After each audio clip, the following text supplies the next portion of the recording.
first landed at a ranch at Corona, New Mexico. The rancher turned it over to the Air Force. Rancher W.W. Brazell was the man who discovered the saucer. What I thought was a star began coming in my direction at a very rapid rate of speed. The unidentified object, which some sources thought might be a blimp, moved slowly down the Pacific coast from Santa Monica and disappeared south of Long Beach. I saw a UFO, and it went down the river, turned right at the United Nations, turned left, and then down the river.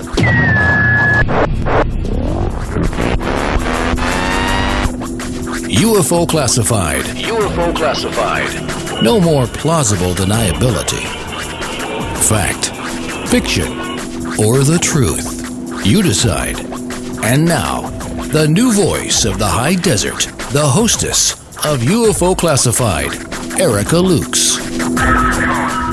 Well, good evening, my friends. I am Erica Lukes, happy to be here, and I'm really sad to tell all of you who are in the chat room talking about snow that it is absolutely beautiful here today. It was 70 degrees and the leaves are falling, and it is a perfect time of year, my favorite time of year, because Halloween is on its way.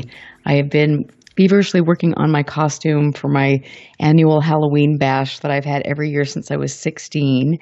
And I can't wait. That's tomorrow night. So I will post pictures and keep you updated. It will be all of my musician friends and my clients and UFO friends. So it will be quite the lively mix.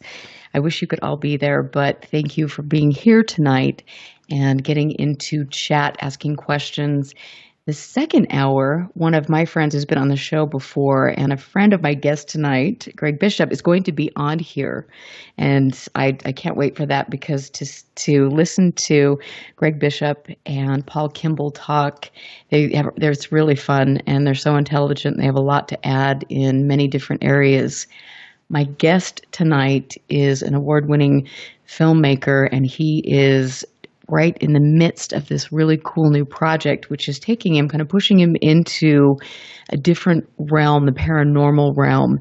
And I cannot wait for him to tell you about this. I've previewed some of the episodes, and they are great. We get really tired, I think, of watching all these ghost shows where you've got some man with big biceps flexing his muscle and trying to call out who knows what. And it's refreshing to have a sense of humor and to see intelligent people in there doing things and with a little skeptical bent or logical, 1 foot on the ground. And I like that. Paul Kimball is a great filmmaker. He graduated from Acadia with an honors degree in history, political science. And then in 1992, he received his law degree.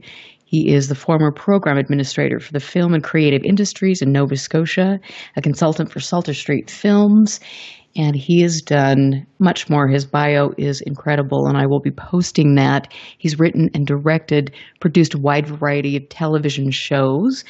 One of the series was The Classical Now and Ghost Cases, and documentaries like Best Evidence, Top 10 UFO Sightings, Stanton T. Friedman is Real, which some of you I'm sure have seen. Do You Believe in Magic? Fields of Fear, many, many more. He is the nephew of Stanton Friedman, and Stanton needs no introduction for all of you. And if you don't know who he is, I don't know what to tell you about that, but you better do your research. I am happy to have Paul here, so thank you. And you're a musician too. Hi, Erica. Yeah, happy to be here. And I'm a retired musician. When I graduated from law school, I article was called to the bar, but while I was doing that, I started playing rock and roll. It was the Halifax, which is on the east coast of Canada, was sort of the Seattle of the Northeast for about a year. A lot of great musical acts were coming out of here. And so I tried to make it. And 6 years later, I decided I wasn't going to be the next Paul McCartney or even Kurt Cobain.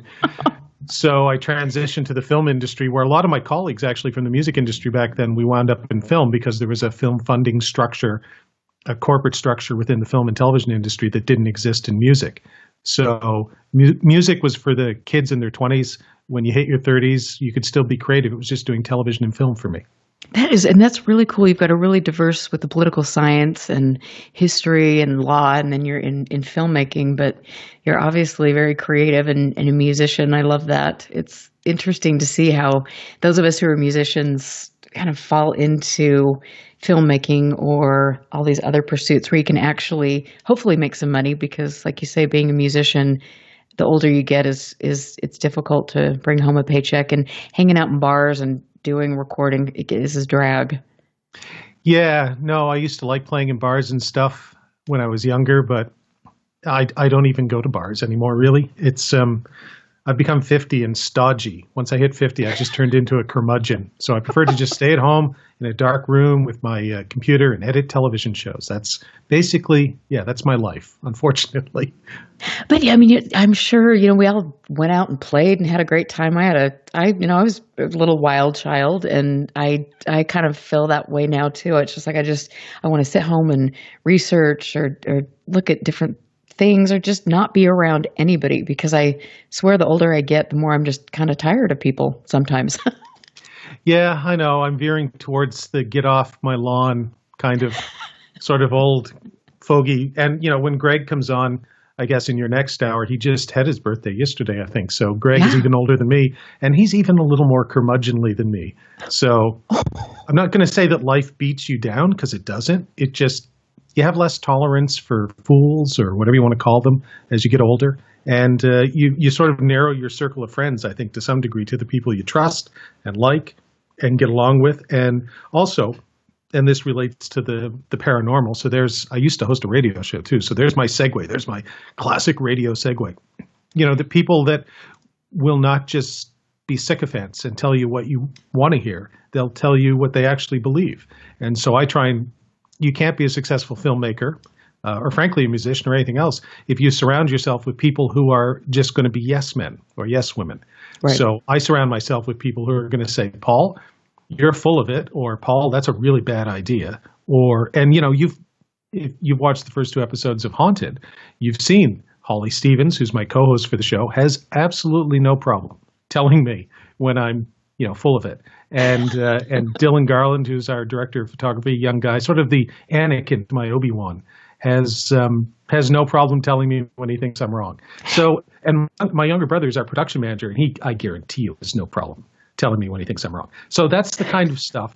And Greg and I and Nick Redfern and the late Mac Tonys and Aaron Gullius, I jokingly called us all the cabal years ago. And people in ufology kind of took that seriously. Some people, and they said, "Oh my God, you guys are like evil insiders or good insiders or whatever." And Nick Redfern has spent the last 10 years telling everybody who will listen, "It's not my idea. Paul, we're not really a cabal. Paul dreamt it up." And I feel so bad because I've heard Nick asked about it on radio. It's like, people, so you're part of this cabal. And I think he still blames me for that.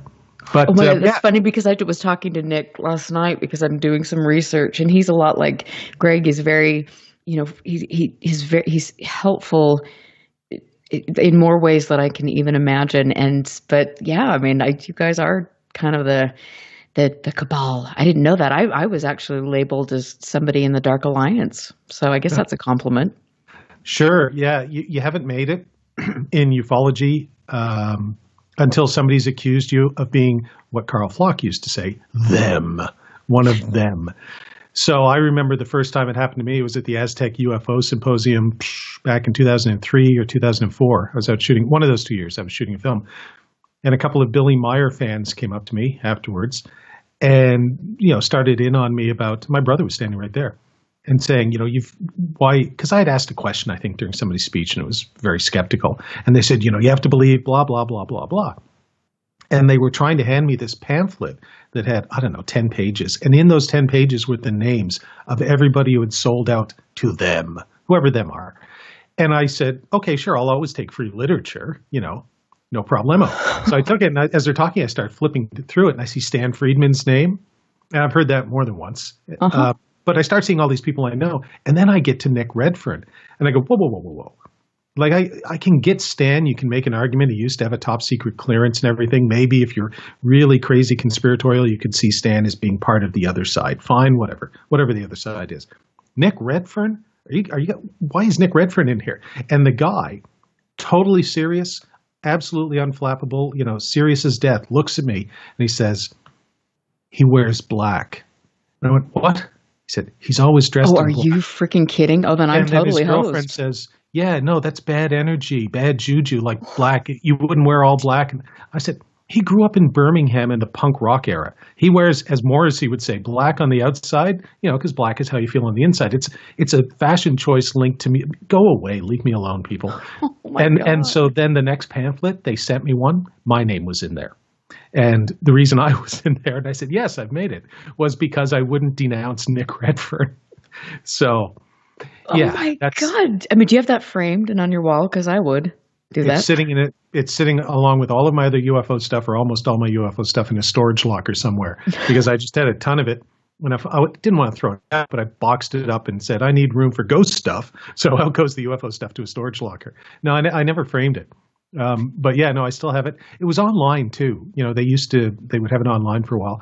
And so this is kind of the stuff that, I'm sure your listeners are like, what? This isn't very ghosty or interesting or whatever. But that's it is. They love it. The subculture of ufology and anything to do with the paranormal, just from a sociological or historical point of view, is something that's always fascinated me as well, leaving aside whether UFOs are real or where they're from or what they could be or ghosts. Just the people, some of the people that are involved can be fascinating. And I know Greg's and Nick are the same way when they look at the contactees, from the late 1940s and through the 1960s. So sometimes studying the people is as interesting as studying the phenomenon. And actually, if you talk to Greg or Nick or me or any of us, really, I suppose, you could say that studying the people is studying the phenomenon, because you get that idea, as Greg would say, and I'm always happy to give Greg credit for this, his co-creation hypothesis, that whatever it is that we're dealing with, if we are dealing with something, it is inextricably linked to us and how we think. And so it's kind of like, a tennis match where you're just batting stuff back and forth over a net, back and forth, back and forth. And you're creating a match out of that. I'm pretty sure that's not an analogy or metaphor that Greg would want to use, but that's the one that came to my mind right now. So yeah, by studying the people, in many cases, I think you can learn an awful lot about what's going on, or at least get some clues about what's going on. And nowhere is that more true, I think, than in the sort of, I use this in quotation marks, ghost realm. And I say ghosts in quotation marks because most people, I think of ghosts as the spirit of your dead grandmother or something, like the people who passed on coming back to haunt you or whatever. And as Jacques Vallée once said of the UFO phenomenon, something to the lines of, the extraterrestrial hypothesis is interesting, it's possible, but it's the least interesting of the possibilities. And I kind of look at the it could be your dead grandmother thing as the least interesting of the possibilities with the ghost stuff. I just like to think that your grandmother has better things to do than haunt the Queens County Museum in Liverpool, Nova Scotia, or wherever. I would hope that the afterlife, if it exists, is a little more interesting than that. Exactly. And I think it's fascinating. I've always loved, I have had interesting paranormal experiences my whole life, and I've read things and talked to people, and it is fascinating to me, but I think the lines are so blurry between all of this, and we interject our belief systems onto all of this, and I think that really is detrimental to any sort of serious research that we would do. Mm-hmm. Yeah, no, I agree. And I see in your chat room that Libertas has asked me if I attend the Shag Harbor UFO Festival, so I feel obliged to answer. Oh, you're so good. Not only do I answer or attend, I was actually speaking at it this year. It was the 50th anniversary of Shag Harbor, which I consider Canada's best UFO case, and actually a far better, more interesting UFO case than, say, Roswell, a lot of the cases that get a lot of the publicity. Shag Harbor's just a fantastic case, and I would encourage folks that might not be as familiar with it because it comes from a country other than the United States, which sucks up so much of the juice from almost every subject. I mean, even in Canada, all we get is Trump on the news. I'm so sorry. It's as one of our prime ministers said once, when you live next to an elephant, you have to keep an eye on him lest he rolls over on you. So, everything is so American-centric that sometimes I think some really great cases from outside the U.S. get lost within American ufology, and they don't pay as much attention to it. So every now and then something like Rendlesham will break through that cultural wall. But Shag Harbor, funny for, up here, I talk to folks and they're like, Shag Harbor, yeah, that's an awesome case. I'll go down to the United States and I'll talk to folks. And if they're not really UFO diehards, they're like, Shag, what now?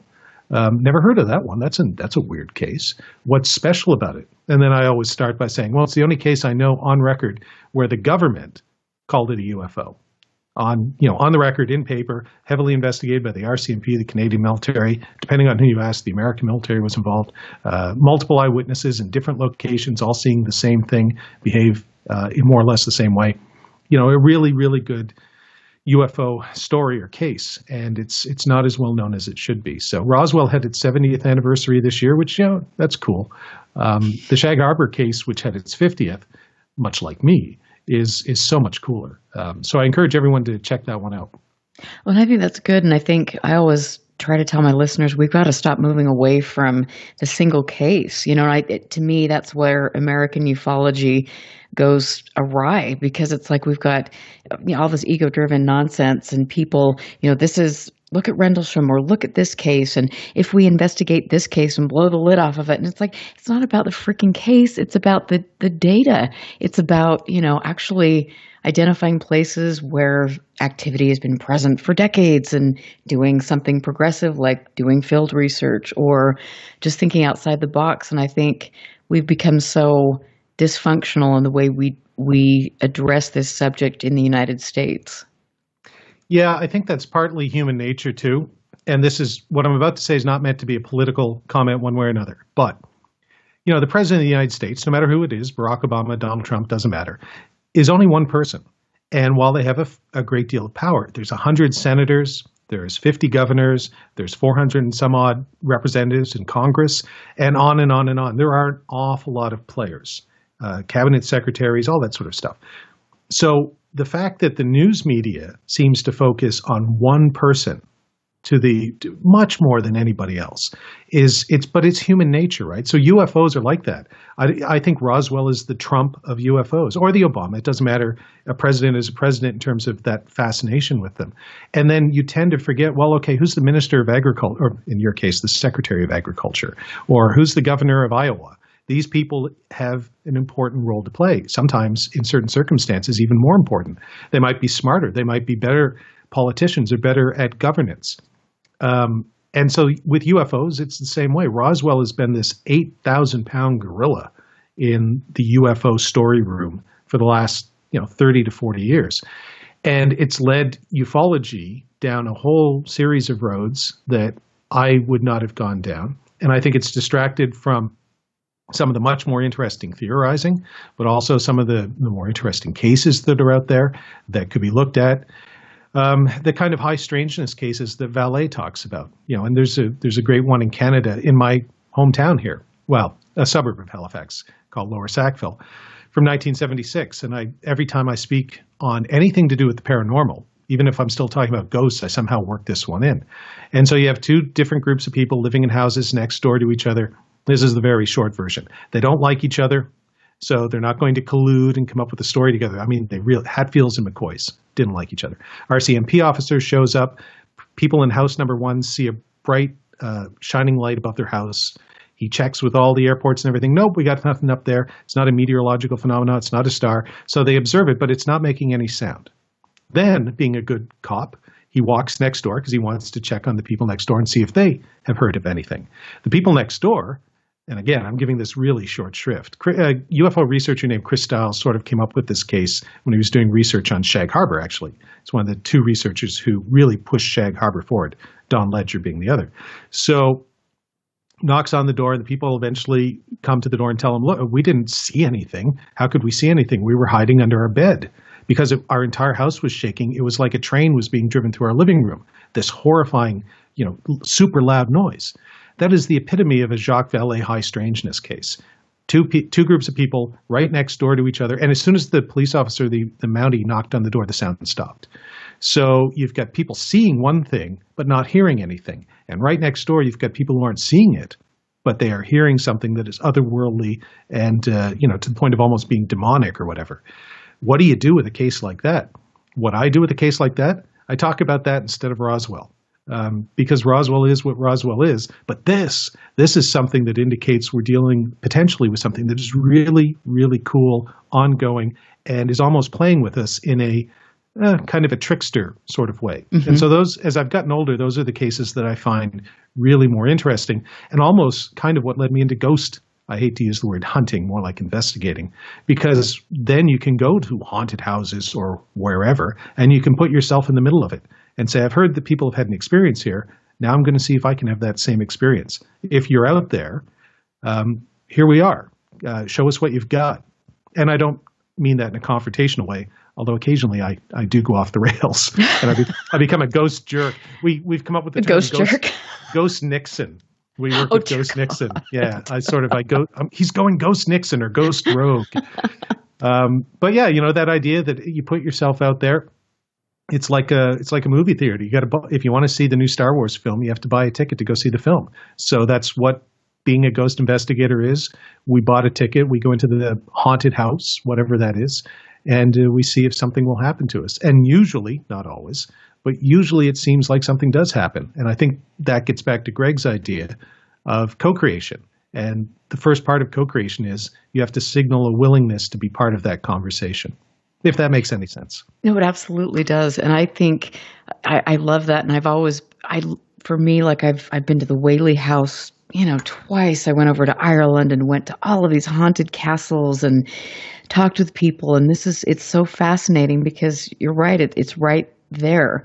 And who knows what it is, but it does interact. And I think it has a lot more influence, that energy or whatever it is, on us than we tend to give it credit. And so it's all fascinating to study. And I really want to talk next when we get back, about the equipment that you're using, because you're using some cool things and you had a pretty profound experience with one of your friends who has passed away. And just pick your brain, because this, to me, if you are in ufology, you have to know about the paranormal. End of story. Yeah. And I think, funny thing, one of my co-members is my team members, Dylan Garland, who's our director of photography, but also eventually became a cast member in season 1.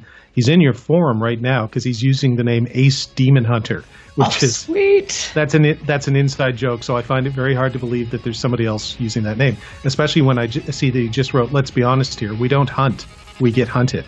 And that's part of the ongoing theme in our series, Haunted, is that our ability to control the phenomenon is virtually non-existent.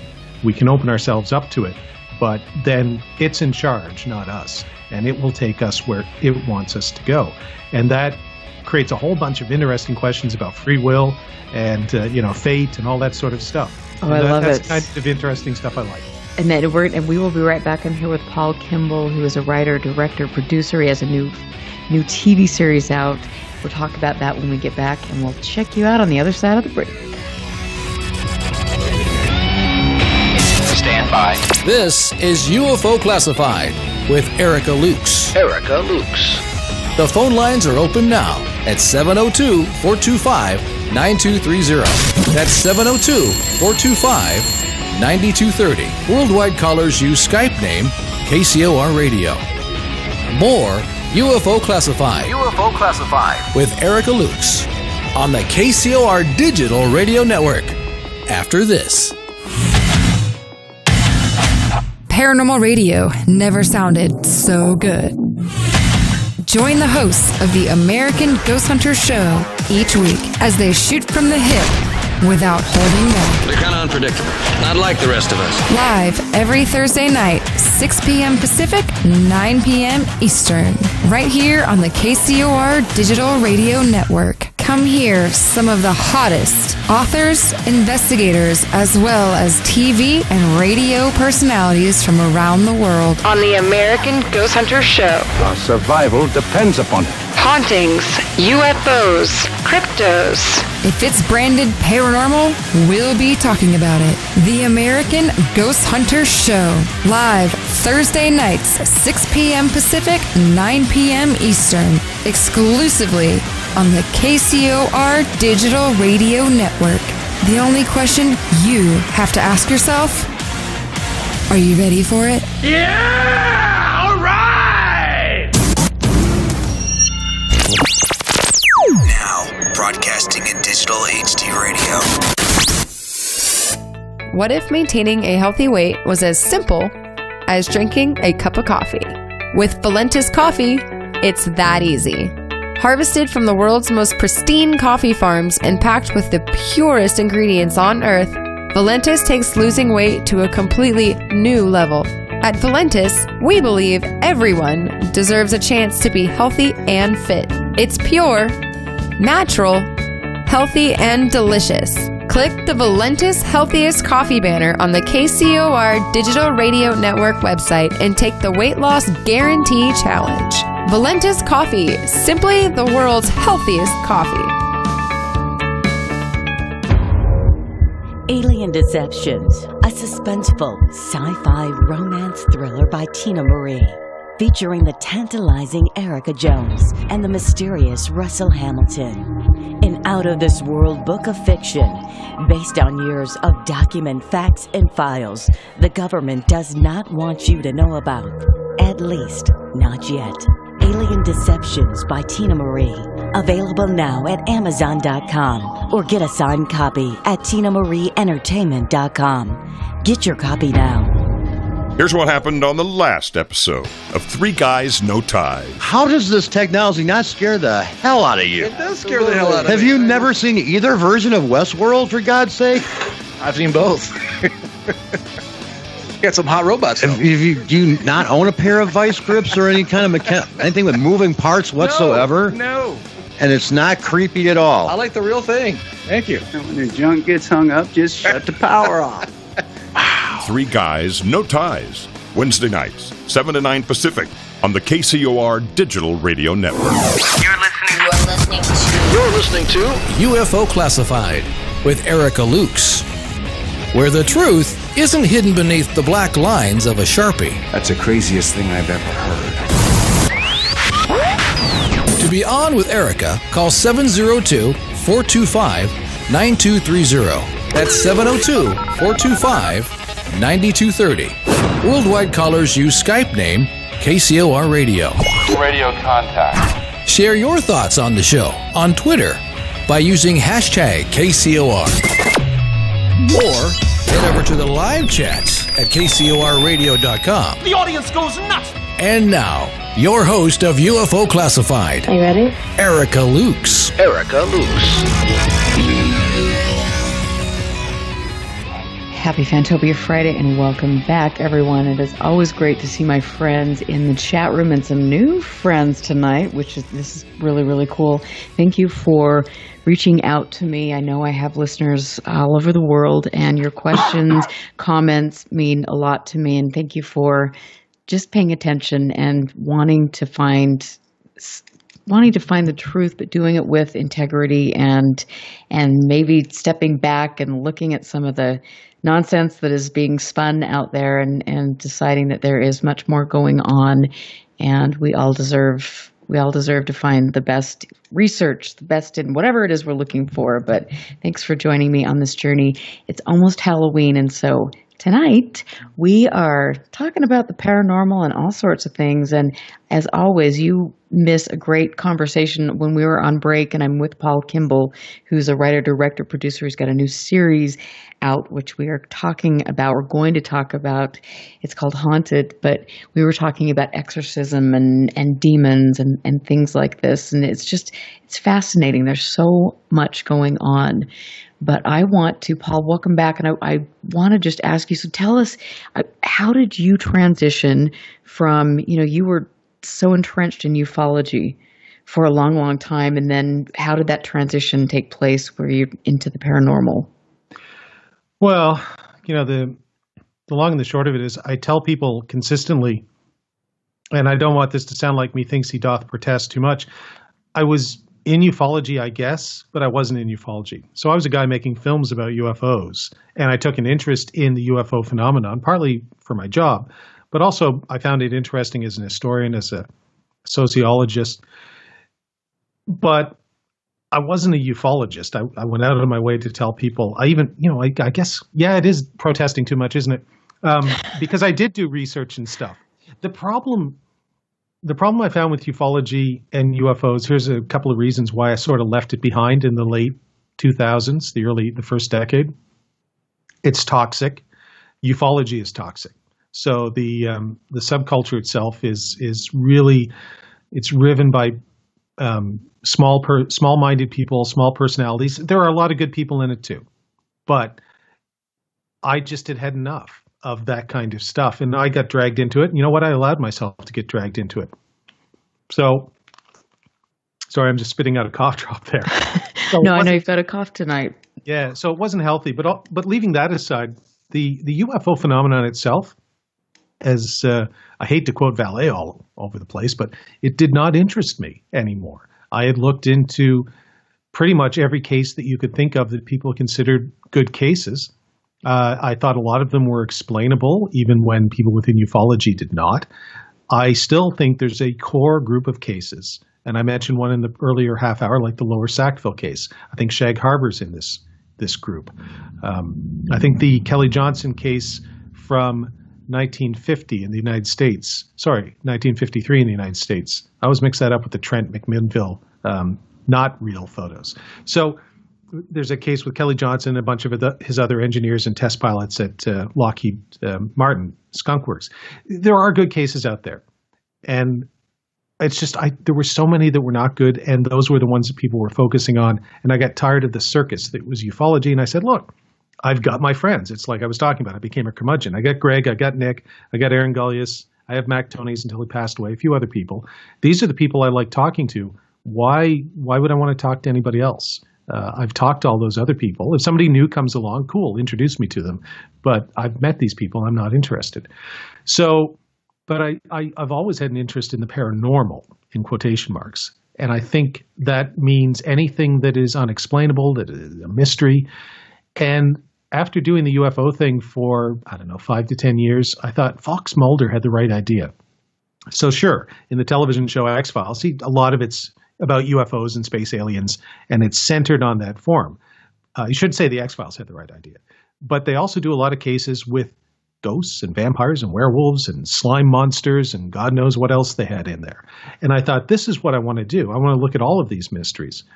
And so when I started looking at them, the one that drew me in the most, my grandfather was a Reformed Baptist minister. I'm not particularly religious, but I certainly know a lot of people are. And I've always thought that the really existential question that sort of affects all of us, we can be, it doesn't matter what color we are, what religion we are, what sexual orientation we are, there's one thing I can guarantee you, we will all die. So, yeah, that's the one thing we all have in common. Oh, well, that's a bummer. Thanks for bursting my bubble. Well, there you go. I'm sorry, eternal life, at least in this realm, we're all going to die.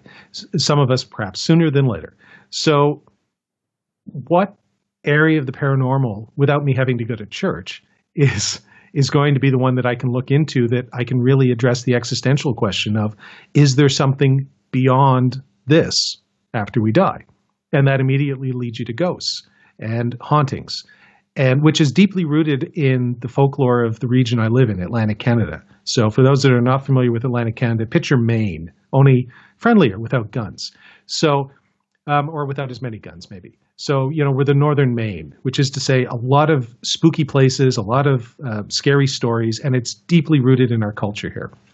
So I said, great, I'll look into that, because that to me seems more interesting and it's more experiential. So I'm not saying that you can't go out and, in quotation marks, hunt UFOs. I wish you all the best. Good luck with that. But I can go to a haunted house. I can open myself up in my own office if I want to whatever might be out there and say, hey, feel free to come down and haunt me right now. But I can certainly go to these places, and a lot of them, for instance, the 2 episodes, it's a 2-parter, so there's a cliffhanger. All of our episodes are 2-parters. It was the Queens County Museum in Liverpool, Nova Scotia. You can go there, and you can stand in the exact same places where Holly and Dylan and Kim Bennett and I stood, and you can do the same sorts of things that we did if you want. The lady who runs the Queens County Museum, Linda Rafuse, is really into the paranormal. She runs the East Coast Paraconference up here. So if you went and said, I saw Haunted in your museum, and Paul said I could stand over there with a REM pod or whatever, or a ghost box, or, and she'd be like, well, as long as you don't disturb anybody else, go for it. She'd probably join you. So that's the great thing about the ghost thing, that you can find these places and you can try and have that experience yourself. And having done it with Ghost Cases, a previous series that Holly and I did back in 2008, 2009, which really altered my view. And I have to admit, I kind of took that as a gig. It's like part of it is I'm a working filmmaker. So somebody's going to pay me to go hunt ghosts. Cool, I'll do that too, as long as I can do it my way. Mm-hmm. So I'm not going to go be like chasing UFOs or something. I'm going to do it. And some people criticize Ghost Cases for being a little boring. It didn't look like Ghost Adventures with Zach Baggins or something. And it's true. Neither does Haunted. It has a slower pace. There are moments, you've seen it, where Holly and I will sit down and we'll just talk for 3 or 4 minutes about ideas. Like, take that moment to sit down and say, well, what could this be? And in the 3rd episode, I actually referenced Jacques Vallée, which is, people be like, did he mention Jacques Vallée in a ghost show? What just happened? Oh, that's so cool. Mind blown. But that's where I come from. I come from talking to people like Greg and Nick and Bishop and Redfern and others that, there's no delineation between, for us, UFOs and ghosts. They're potentially all interrelated, which is why Nick writes books about werewolves one week and ghosts the next week, and then Men in Black and then UFOs. Literally, Nick writes a book every week. Yes, he does. So, yeah. He's like a factory. I'm convinced he has 100 elves or, little dwarves or something, like Lord of the Rings, working in his basement, churning out, or monkeys or whatever. It's like 1,000 monkeys writing Shakespeare. And instead of Shakespeare, you get three men seeking monsters or whatever Nick's latest book is. So, but, the more I think about it, and the more I've talked to Holly and the more I talk to Dylan and stuff, the conversations that we have when we're shooting don't say, well, this has to be Mrs. X, or this is Mr. Y, the dead ghost person. It's like, could this be an advance? Something weird just happened. And like the Lower Sackville case, something weird happened to you, but then something different happened to me. Could this be like an advanced non-human intelligence trying to interact with us? As my old friend Mac Tonys would say, like playing with cats with a laser pointer. So they're playing with us, whatever. And then we talk about what it could all mean, the various interpretations. What would that advanced non-human intelligence be? Some people might call it space aliens. Other people might call it demons, God. All of those things are possibilities. We don't know, I don't think, what we're dealing with. But the more that I've dealt with this, and more so than I ever did with the UFO phenomenon, which within ufology is so... The vast majority of it is so rigidly focused on space aliens. That's the explanation. If you're not into the extraterrestrial hypothesis, I don't care what anybody says, good luck. They're not inviting people to conferences. You go to conferences, you're not going to find too many people talking about, the psychosocial hypothesis or the extra-dimensional hypothesis or, whatever. Every now and then, maybe. So, but with the ghost thing, I was able to do my own thing, and I was able to talk to whoever I want, consider whatever ideas I wanted to consider, and in a subversive way, because I think it is a bit subversive, change, I hope. We're just a little Canadian show. Eventually it'll be up on iTunes and Amazon, wherever. But at the moment, we have our own little corner of Canada. The network allows me to do pretty much whatever I want, as long as I deliver on time. So I get to make the ghost show I want to make. And it's technically a ghost show, but, it's a paranormal show. And it's a show that I'm always completely aware that I owe an influence to Vallée and Keel and Mac Tonys and Greg Bishop, as much as I do Helen Creighton, who wrote the book Blue Nose Ghosts, legendary folklorist here in Nova Scotia. I mean, bring it all in. All of those influences come in, and then we churn them up in a pot and we spit them out in our own way. And then somebody like Greg will come back to me and say, well, I like this, but I don't like this, and whatever. Have those conversations. I've been in haunted houses, I use that term, where the people in the house, I'll talk to them about it and they'll say, well, no, this is clearly Aunt Matilda. I'm making that name up, but they're convinced it's this person who's haunting this house. I'm not going to tell them they're wrong. I'm just going to say, cool, you see it that way. I don't think so, but we can both have that interpretation. And that, it just goes back to the belief systems again. And perhaps if somebody believes that's what it is, then that's really what it is. I mean, it's also interesting. And I have to ask you, because, you see this, the infighting, and you mentioned how really unhealthy the UFO community is. And I absolutely agree. Is there an aspect of that, though, in the paranormal realm? Because I've heard it's also, when you get some of these groups, it's like West Side Story, you've got all of these dynamics going on and somebody's better than the other person. What is your take on that? You know what? The sad truth is, yes. And that's going to be true in any field of endeavor. It's true among lawyers. It's true among politicians. I ran for office this year. I mean, it's no matter what. It's true everywhere. But there is a group in Nova Scotia. It's got a guy named Earl Laddie. He runs a group called Haunted Nova Scotia. And I think they've got 15,000 members on Facebook, something like that, which is cool. It's a closed group, so you have to apply to join. And Holly and I both applied to join, and we get in. Fine, no problem. If you've got 15,000 members, you'll let anybody in. And then for some reason, unceremoniously, without any warning, we were tossed out about a month ago. Didn't even know until somebody said, oh, somebody posted something about your show on this Haunted Nova Scotia group. You should look at it. And so I said, fine. I tried to look at it, and I couldn't get in. And I thought, wait a second. Why would I be thrown out? And, I don't know. I don't know why we were thrown out. I don't. Holly asked me, I said, I don't care. Do you care, Holly? And she went, no. I've just kind of joined because, we're television hosts and it's good to be a part and we want to share our stories with as many people as possible. If this guy doesn't want us sharing stories with the 15,000 people that are his members, that's fine. I have a television show. He doesn't. So, no problem for me. But, and we had actually asked him to assist us in finding a couple of locations and probably would have put him on the show for an episode or something. It's just that kind of petty stuff is so junior high that Holly and I just kind of laughed and said, well, that's cool. They can do whatever they want. We're just going to continue making our show. And there's no shortage of people that say, hey, we'd like you to come look at our house. And I think part of that is, too, that Holly and I have earned a reputation. Sure, we're fun-loving people. And yes, we do occasionally make fun more of ourselves, frankly. Very rarely would we make fun of the subject. And if we do, it's usually in a roundabout way of making fun of ourselves. Like I said, I call myself a penny ante ghost hunter more than once. She actually asked me, did you call down a demon to possess us? I said, hey, Holly, I don't have that kind of pull. I'm a penny ante ghost hunter. The people with that kind of demon pulling or demon summoning pull are all in Los Angeles working in Hollywood in the music industry. I don't have that. But so we don't take what we like to say is we don't take ourselves seriously. We do take the subject matter seriously. We take the stories that people tell us seriously, and we do take the experiences seriously. And I think people respond to that.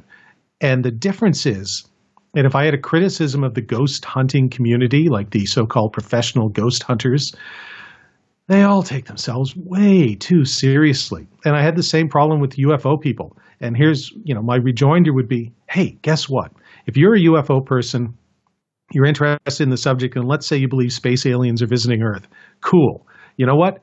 That is cool. That is really mind-blowing cool. You should be going, wow, let's just talk about the implications. Let's not talk about the government's controlling us and there's this conspiracy. Let's talk about the mind-blowing possibilities of dealing with an extraterrestrial civilization. This is sci-fi at its height. These are thought experiments. You can go wild on this stuff. Nope. Deadly serious, and this is the blah, blah, blah. And I can't do it. I just couldn't do it. And the ghost thing is exactly the same way. It's like when I see people, and somebody actually said, Holly and I didn't know I think it was this Earl Laddie guy, didn't know what we were doing. We didn't mean harm, but we weren't professional ghost hunters. Oh. And I thought, not professional ghost hunters. Dude. Please define that. First of all, I've been in more haunted houses than you have. I know because I filmed in them. And, just on the show alone, notwithstanding the places I go that have nothing to do with the show. But I don't want to be a professional ghost hunter. I'm a filmmaker who goes out looking to have an experience and then tell people about what that experience is. And the difference between me and Earl is Earl would say, and this is why I kind of hate organized religion. They say, oh, you need a priest or a minister or a rabbi as an interlocutor between you and God. So if there is a God, you need this guy or this woman to speak to God on your behalf. And there you go. And I always thought, no, I don't. If I want to speak to God, if God exists, I can talk to God on my own. Like, isn't that the whole point? Right?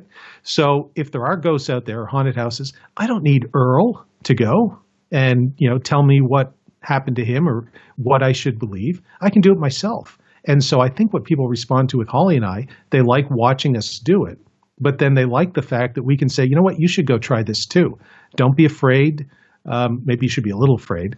But Earl, those kind of guys would say things like, well, you'll mess it up or you'll cause harm or you'll whatever. And it's like, yeah, no, you're telling people not to do it. You sound an awful lot like, the sort of fire-breathing evangelical pastor in Alabama or something. Here's what I am. I'm just, like I'm the new age guy saying, hey, we can all do it, right? So why don't you go down to the Queens County Museum and try it yourself and see what happens to you? And then your experience will be as good, as valid as mine. Call me or email me, because I never pick up my phone, and let me know what your experience was, especially if it's different than mine. Because if you have a different experience than I did, if you have the same one, that's cool.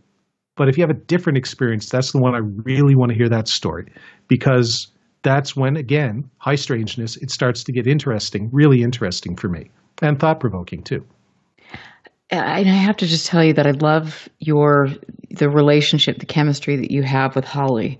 I mean, you both work very well together, and it's fun to see your interactions and you sitting down and having conversations about things that hopefully all of us talk about when we're investigating different things, and it makes you real, and that's endearing, and that's important. Yeah, we're really good friends.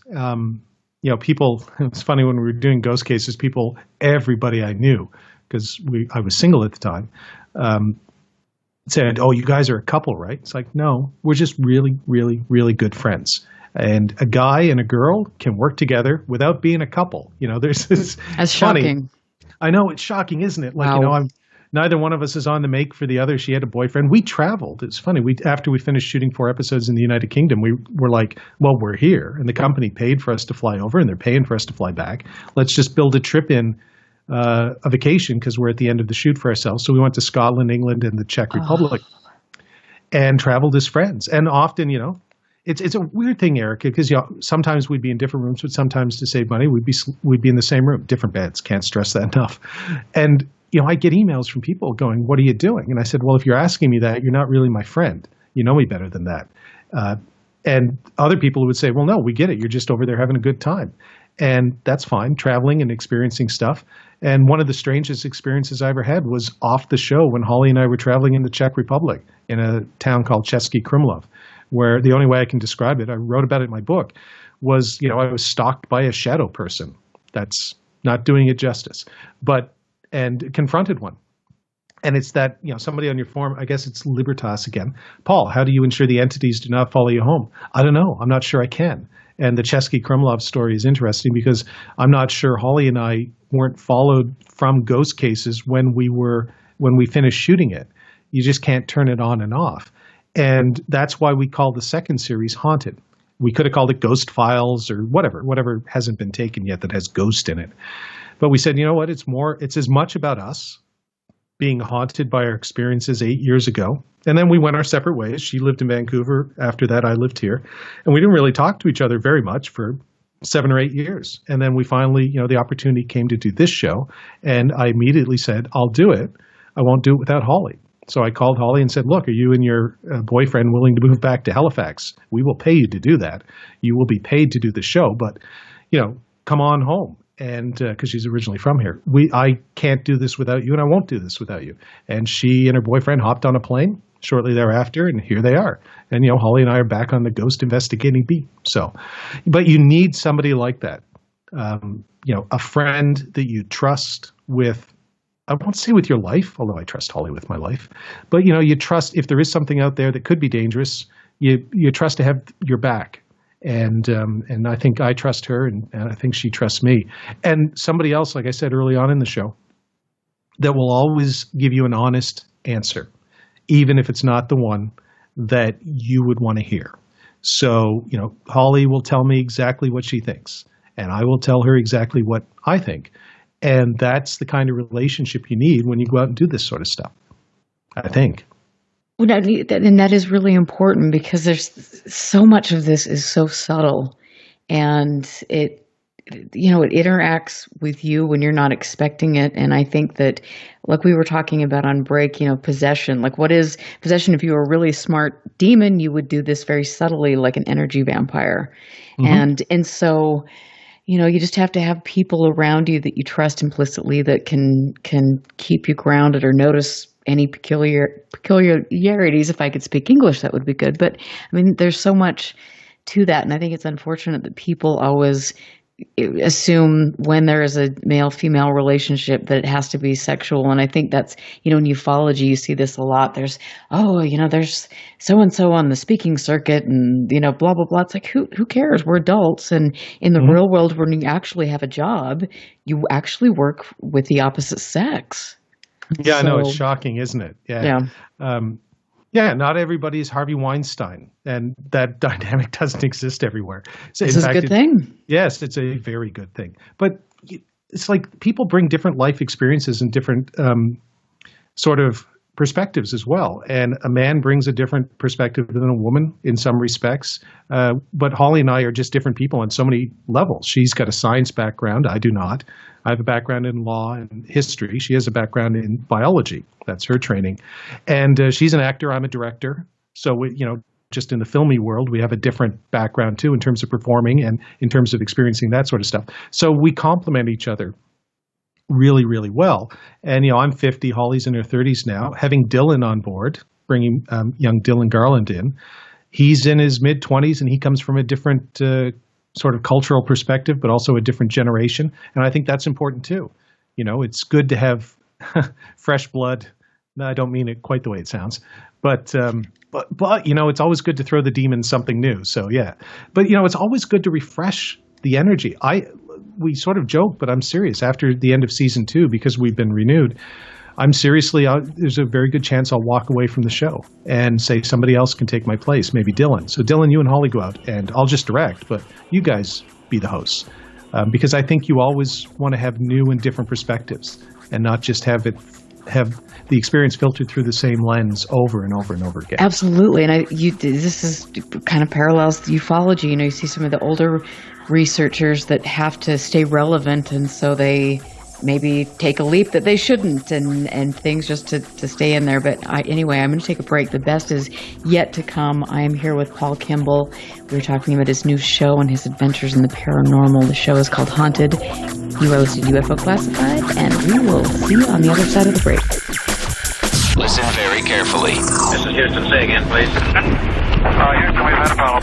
This is UFO Classified, live every Friday night, 4 p.m. Pacific, 7 p.m. Eastern, exclusively on the KCOR Digital Radio Network. The truth is out there, just waiting to be discovered. And now, if you will, accompany me on a journey to the future. For more information on the host of UFO Classified, Erica Lukes, upcoming guests, as well as links to the past shows, visit her website at ufoclassified.com. UFO Classified. UFO Classified. This is KCOR Las Vegas, home of the Digital Radio Network, broadcasting from a shack just south of Area 51. Wait, that doesn't exist. This is the KCOR Digital Radio Network. Now for the news. Now, broadcasting in digital HD radio. This landed at a ranch at Corona, New Mexico. The rancher turned it over to the Air Force. Rancher W.W. Brazell was the man who discovered the saucer. What I thought was a star began coming in my direction at a very rapid rate of speed. The unidentified object, which some sources thought might be a blimp, moved slowly down the Pacific coast from Santa Monica and disappeared south of Long Beach. I saw a UFO, and it went down the river, turned right at the United Nations, turned left, and then down the river.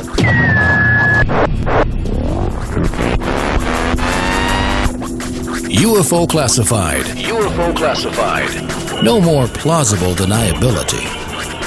Fact, fiction, or the truth. You decide.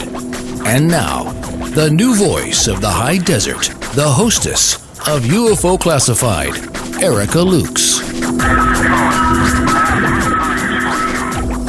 Welcome back, and happy almost Halloween. It is my favorite time of the year, and I'm in full swing. If you follow me on Facebook or know me at all, you know that I have been making my costume and just getting ready to do the Soul Train dance-off at my party tomorrow night, and it's going to be great. I hope you enjoy Halloween and all of the ghost stories and spooky events in your areas. This is just cool. My guest tonight, speaking of haunted and spooky. He is an award-winning filmmaker who has done groundbreaking things, but has, really researched. I mean, I think he's a brilliant UFO researcher. He is the nephew of Stanton Friedman, which is interesting, and I'd love to talk to him about that. But he is now involved with his new series, which he writes and directs and produces. He does so much with Dylan and Holly, and this show is called Haunted. And Paul, can we see this in the States? No, because Canada is boycotting the United States for the next 4 years. No, I'm just kidding. Hopefully it'll be over before then. No, it's here in Canada. You can see it now on Eastlink TV in Atlantic Canada, which is a regional network. Eventually, it's across the country, but in different regions. Eventually, you'll be able to see it on demand across Canada. Sometime early in 2018, and we're working on this, setting it up. It will be available on iTunes, probably Hulu, Amazon, the usual kind of places. So, for instance, Ghost Cases, our old show, for good or ill, can be seen on Amazon. You can, I think, Greg Ship, who's on the line or waiting, he bought it on Amazon he was going to buy it for me, and I was going to say, could you send it up to me, because my old producing partner and I fell out, and I actually don't have a copy of a lot of those Ghost Cases episodes, and it's geo-blocked, so I can't download it in Canada. And Greg downloaded it, and then he said, well, you owe me $25 because I can't send it to you. I can just watch it. But Haunted will be available sometime early next year, between January and March, in the United States and everywhere else. And weirdly enough, geo-blocked in Canada. So you won't be able to see it on iTunes or whatever in Canada, but you will be able to see it everywhere else. And the network requires that here in Canada. But you've got a podcast, so there's a way that people that are listening to the show tonight can connect with you and then learn more about what you're doing. Yes, we do a Beyond Haunted podcast, which is kind of like, Walking Dead, and then what is it, Talking Dead? So you break down what happened in a particular episode. But often, in our case, yes, we'll talk about an episode that we did. So we'll reference things that you probably will not have seen if you haven't watched the episode. But then the conversation just... Dylan and Holly and I, and Chelsea Camo was there for one episode, our sound person. My brother Jim will probably be in for a couple episodes. Then it ventures off into a whole, we use that as a launching point to talk about the subject in general. So you can listen to Beyond Haunted, particularly if you like demons, because we have a resident guest demon, and I'm sending this one out to Ace Demon Hunter, who's on your forum, Gorgron, which pops by every now and then on our show to make an appearance known. Again, like I said, we take the subject seriously, never ourselves. So you can get that. I think it's at soundcloud.com/Beyond Haunted. And please subscribe. But you can find it on iTunes as well. Cool. Very, very cool. And one of your friends, and my friend as well, a brilliant author, researcher, and just a cool guy, is here with us now, Greg Bishop.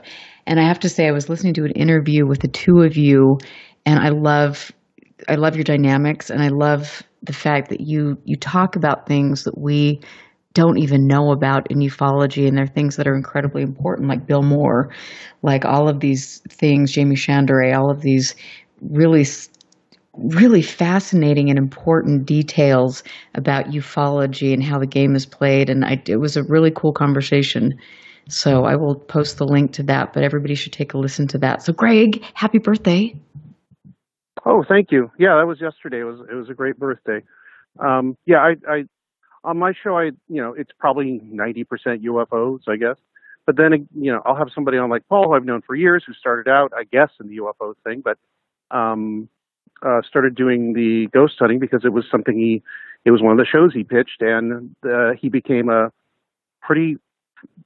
he's as well versed in it as anybody else I've talked to that does this kind of thing, and a little less dogmatic, which is exciting to me, because they don't really assume what anything is. They just kind of look at everything, talk about different aspects of what it might be, instead of saying, we're talking to this dead person, what can we do with this dead person?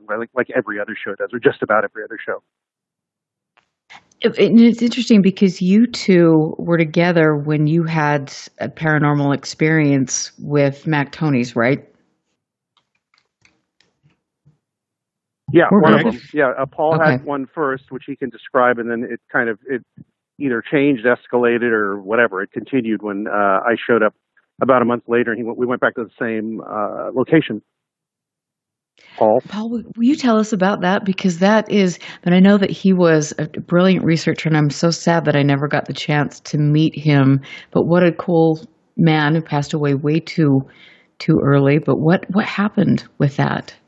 He was a real weirdo. That's why I liked him. I say that with love and affection. If he's out in the ether, he'd appreciate that. It was at the Queens County Museum in Liverpool, Nova Scotia. Mac had absolutely no connection with this place whatsoever. He'd never been there. He'd visited me a couple times in Nova Scotia before he passed away, and we'd worked on a play here together and other things, but he'd never been there, so nothing.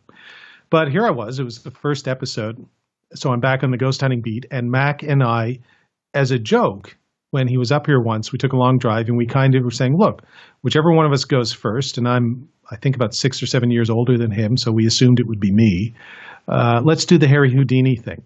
Come back and talk to the other person. Ha, ha, ha, ha, ha. And, this will be 40 or 50 years from now, or if we get our robot bodies, like 1,000 years. But whatever it is, clearly this is not something that's going to happen tomorrow. Whoops. Well, it sort of happened, tomorrow. It was within a year that he passed away. So and he died a couple of weeks after Ghost Cases premiered. And we only did one season of Ghost Cases. We were finished shooting by May, and it premiered in October. And he died a couple of weeks later. So I never got the chance on television, and I don't do a lot of ghost hunting in my spare time, to kind of put this to the test. So I thought, well, here I am. First episode back of a new show. I'm here with Holly, who knew Mac as well.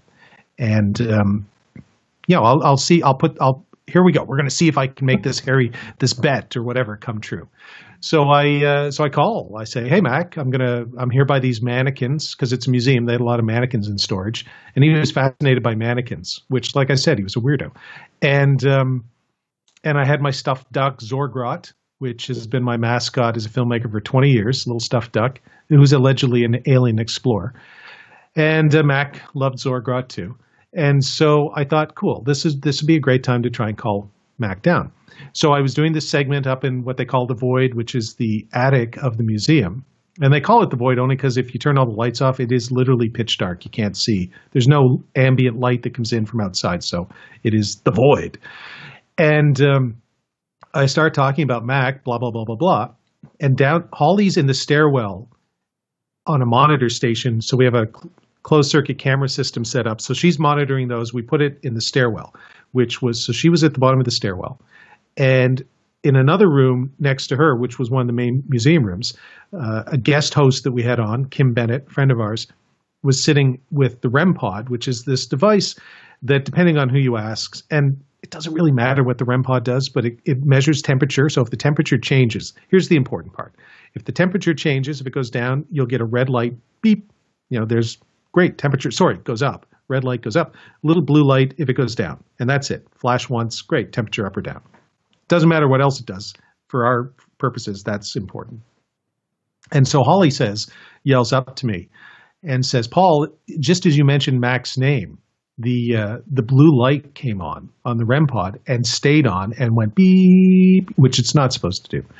And I said, well, that's interesting for a lot of reasons. Mac's website or his blog was called The Post-Human Blues. It was his favorite color. I mean, I can go down the rabbit hole and all that sort of stuff. So I said, fine, I'll leave Zorgrot on one of the mannequins up here, and I'll trundle down and hang out with Kim and see what happens. And then what proceeded to happen was I did this Q&A with the REM pod, where I would say, look, Mac, if you are here, it's like that Star Trek episode where Captain Pike could only answer 1 beep for yes, 2 beeps for no, because he had been horribly disfigured in a radiation accident from the original series. So I said, let's do that. 1 beep for yes, 2 beeps for no. And then I would just ask these questions, sort of have a conversation with him, and it kind of shows up in the episode. He would, you know what? I'm not going to say that. Greg's probably smiling right now.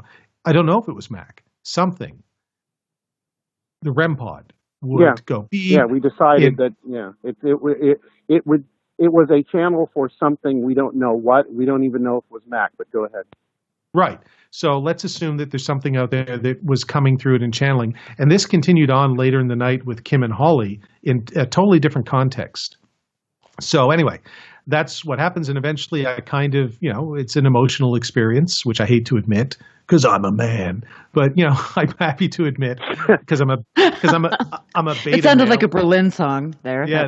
Oh yes. Berlin from the 1980s. But I'm a beta male, so I'm happy to admit to my emotions. I have no problem. And, it was kind of like, get a little choked up because maybe it is Mac. I'm not saying it is, but maybe it is. And if nothing else, it got me thinking about Mac, and that always, sort of makes me want to take a pause and just think. So I kind of walked away and I left Kim and Holly to continue on, and that was it. A lot of, as you would have seen, Erica, so much weird stuff started happening in another context after that we kind of let the Mac thing go because stuff started happening to Holly that was, just clearly interacting with her. So great. I filed that away, and that's a really interesting experience, and we put it in the show. Cool. Greg comes up about 3 months later. It's in August. He's there, Ryan Sprague, Micah Hanks. Dylan was with us. We were all up for the East Coast Para Conference, which they hold in Liverpool every year. So Greg and Micah and Ryan were speaking, as was I. And when I help advise a paranormal conference, I get to invite I tell them to invite really cool people. So we had a great lineup. And we were doing a ghost hunt because they do that when the day's conference is over. Go to the Astor Theater, although not this year. But one of the other locations is the Queens County Museum. And people pay and they can come for a ghost hunt. And because I'm now hosting a ghost TV show, I kind of got happily roped into, leading one of the groups. Long story short, because, God, I'm long-winded. But to me, this is a really cool story. Ryan Sprague and I are sitting there in the same room that Kim and I had been sitting in, away from everybody else. All the other groups were doing other things. And I kind of told Ryan this story from back in April when we were filming the show. And we tried to do it again. And Ryan's, a big fan of Mac's work. Never met him. Like you, never met him.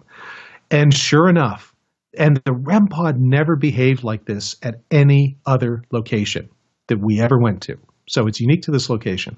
Sure enough, off goes the blue light again. And it's a really hot August day. Can't stress that enough. Place is really hot. So Dylan comes out, Greg comes out, and now you've got two guys who knew Mac, who were very close friends with Mac. So if you think it's Mac, we're doubling up on the energy. Plus, you've got Dylan, who was there when we shot the TV show. So off it goes, beep, beep, beep, like this, trying to interact with it. And then we go back up into the void. And I think that was Greg's idea. It might have been Dylan's. Can't remember for sure. And when we get up there, and Greg's pretty even-keeled when it comes to all this ghost stuff or whatever it is. So it takes a lot to make Greg, I think it's safe to say, that's one of the reasons I like Greg. He's a skeptic in a good way. So am I. And so we get up there, and there's a mannequin, and Dylan takes the REM pod. And Greg, correct me when I'm finished here if I'm wrong. I think you suggested he do this, but I'm not sure. One of the two of them. No, he just did it. Right. He just did it without any prompting. He puts the REM pod, which was not acting up. In fact, it had flashed red when we went upstairs because it was hotter upstairs. There's no windows. It was really hot up there. Yeah. So he puts it on top of the mannequin because the head is cut off. These are headless mannequins, and the REM pod fits on it perfectly, actually. And as soon as it touches the mannequin, off it goes. Constant blue light. Beep. And we all go, whoa. And Greg, I'm pretty sure it was Greg, said, take it off and see what happens. And as soon as he pulled it off the mannequin, stopped flashing. And so, it's like, wow, I don't know if that's Mac, but I do know that Mac and I used to talk about this. And this is the first time I had the opportunity really to do it. And twice in the same place. Never did it any other place, and these are the only two times that I tried to interact with Mac. It happened. And the interesting thing is Dylan will tell you, or Ace Demon Hunter, as he's known on your forum tonight, he tried it again. We went back down into the room on the main floor, and nothing happened. But we weren't trying to interact with Mac. We were just seeing if, trying to interact with anything, if the REM pod would act up, and it didn't. So it wasn't anything specific to the location, like some sort of environmental stimuli, because there were other times when it wouldn't act up. It was just when we were focusing our attention and energy, however you want to phrase it, into trying to make contact either with Mac or as any one of a number of my psychic or demonologist friends or whatever will say, when you open the door, it might not be the person coming through that you think it is or the entity that you think it is. So maybe it was something else that we were interacting with. But I walked away from both of those experiences as sure as I can be about any of this stuff that we were interacting with something, or that, as Greg might say, something was interacting with us, and that maybe we were co-creating the experience, which is Greg's idea. I love that, co-creating that, and I think that's really true, do you do so with the EVPs? I mean, are you doing anything like that? And what other instrumentation are you using? Yeah, we use all the standard stuff. We have a ghost box, a REM pod, digital audio recorders. I mean, we have really high-end camera gear. I mean, we're professional filmmakers, but we also have a high-def closed-circuit television system. So, we have all the bells and whistles. And people really, really, really sort of disbeliever types will say, well, you think those are ghost detection devices, right? And you'll hear ghost hunters, a lot of so-called professional ghost hunters. Greg, here's your siren. You'll hear a lot of so-called professional. Yeah. You'll hear a lot of so-called professional ghost hunters say they're ghost detection devices. You'll never hear me say that. What they are tools that if there is something out there that wants to make itself known, often in a cryptic way that creates more questions than it answers. I mean, it would be so much easier to just walk up and whisper in my ear, "Hi, Paul, I'm Gorgron," or Mac Tony's or whatever. Well, that's simple. But I think the whole point of this is it's not meant to be simple. It's meant to get us thinking and questioning. So they use these tools, or it uses these tools, to interact with us in ways that are mysterious, thought-provoking, maddening sometimes. But, there's sometimes really interesting and sometimes actually, quite frankly, direct. So we have this thing called a ghost box, which just cycles through the radio stations. Dylan would explain this better than I am. But basically, picks up the radio, just goes through and pulls out random words. And some of the words, to me, the words never make sense alone. So if a word popped up and said ghost, I just go, you know what? Maybe somebody said ghost out in the ether and it picked it up. What makes it interesting to me is the context.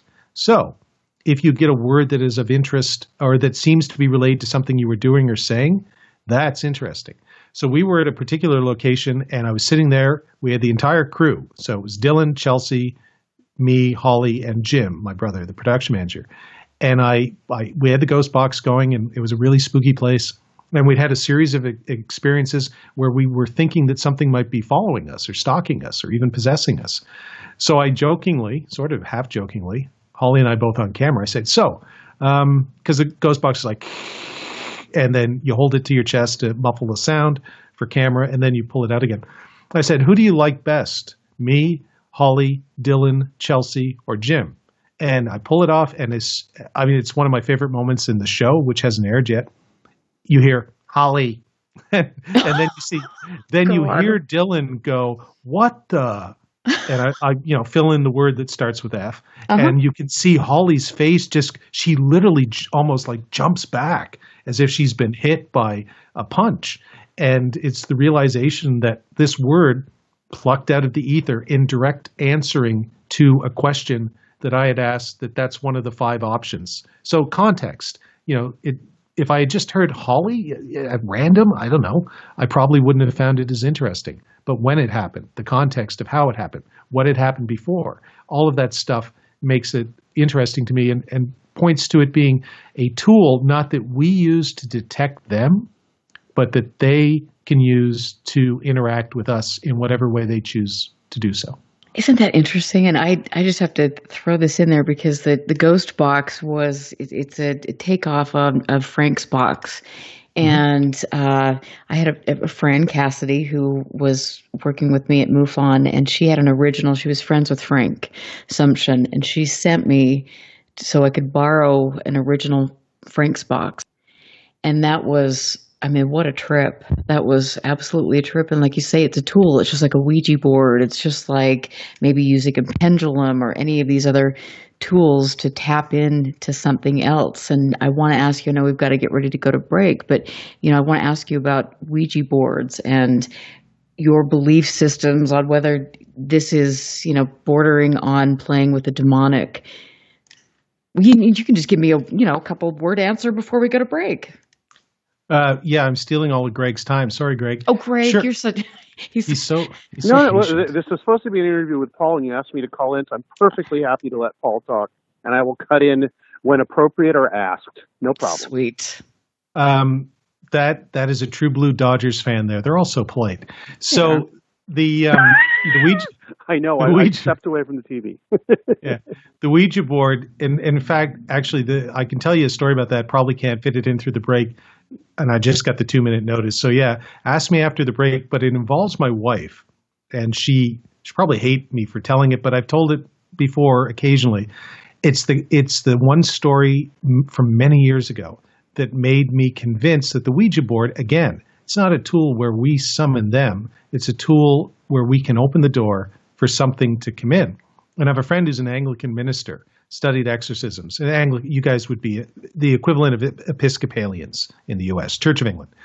And so he warns me every time I see him. He says, Ouija boards, Paul, do not muck around with Ouija boards. And I go, wow, I can summon a demon. He said, no, you're not summoning anything. You're just opening a door. And if you open the door to your home, sure, a really nice person might walk through and say hello. But it's more likely they'd knock. Somebody's just going to walk into your house through an open door. There's at least an equal chance it's an axe murderer or a serial killer or something like that, or something bad. So he said, don't leave your door open. That's what a Ouija board does. It opens the door to potentially bad things. And then we just use Ouija boards, and I say, well, you know what? We'll roll the dice. We'll take our chances. Oh, interesting. I can't wait to finish this and get Greg in there to talk. But I am Erica Lukes here with Paul Kimball. Greg Bishop is here as well. We're going to take our last break. We will be back. Stand by. This is UFO Classified with Erica Lukes. Erica Lukes. The phone lines are open now at 702-425-9230. That's 702-425-9230. Worldwide callers use Skype name KCOR Radio. More UFO Classified. UFO Classified. With Erica Lukes on the KCOR Digital Radio Network. After this. There's a show that's not afraid to ask questions no one else will ask. Not afraid to say what no one else will say. Friday nights at 7 p.m. Listen to Restricted Airspace with Tina Marie, where no topic is off limits. Conspiracy theories, paranormal activities, hoaxes, the unexplained. It's what we talk about. Question everything. Trust no one. Restricted Airspace with Tina Marie. Friday at 7 p.m. on the KCOR Digital Radio Network out of Las Vegas, Nevada. Paranormal. Somewhere between abnormal and paranormal. The U.S. military holds the ability to time travel. Jeremy Scott asks the questions that we're all dying to know. Wow, that's a remarkable question. Watch your step. Hide under your blankets. The show that is going to make you think. Prepare yourself for what you're about to hear. This transmission is coming to you. You're riding into the Parabnormal. Live Saturday night, 6 to 9 on the KCOR Digital Radio Network. That's good. Turn your radio up. All the music I want to hear. This is my station. Friday night, 9 p.m. Pacific. Jump onto the Celestial Highway and travel at the speed of light. Into hyperspace. Hyperspace. Hosted by Solaris Blue Raven.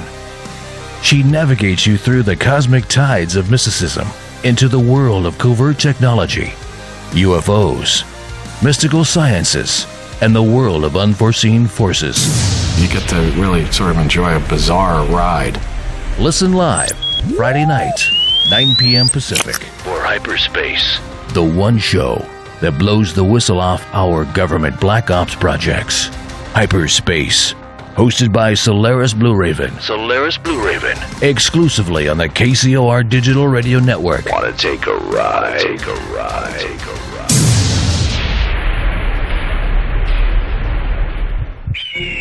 Monday nights are about to become hauntingly good, as Reverend Sean Whittington possesses the airwaves with Vegas Supernatural. Tune in every Monday at 5 p.m. Pacific, 8 p.m. Eastern for Vegas Supernatural. exclusively on the KCOR Digital Radio Network. There's a war raging between good and evil. The question is, which side are you fighting on? Tune in Monday nights as Reverend Sean Whittington sets the new standard for paranormal radio with some of the most influential personalities in the world today. Vegas Supernatural, hosted by Reverend Sean Whittington. Every Monday night at 5 p.m. Pacific, 8 p.m. Eastern, exclusively on the KCOR Digital Radio Network. The one show even the devil doesn't want you to hear.